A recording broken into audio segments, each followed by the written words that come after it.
io credo che la città metropolitana sia fondamentale, perché la dimensione comunale per moltissimi problemi del territorio non è più sufficiente. Pensi ai trasporti, ma pensi all'aria, pensi all'acqua. Quando mai l'acqua si ferma al confine comunale?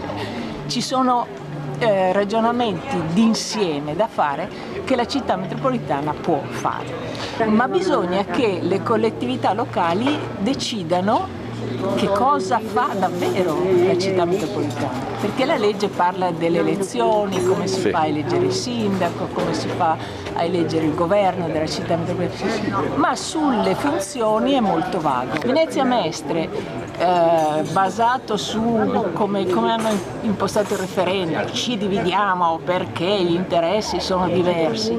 È vero che gli interessi sono diversi, vediamo quali livelli di autonomia ciascun aggregato territoriale deve avere per fare i propri interessi, ma per farli senza danneggiare gli altri. Sia nell'uno lo sguardo verso il locale, sia nell'altro lo sguardo verso l'area ampia.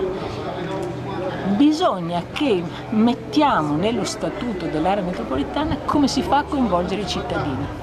Coinvolgere i cittadini non per informarli, stiamo facendo così, ma per coinvolgerli dal punto di vista di quello che possono fare loro.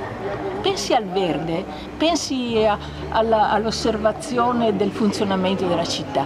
Loro sono lì tutti i giorni e fanno i loro interessi nel momento in cui piantano i fiori nel giardino comune all'angolo della strada. È tutta una roba da inventare.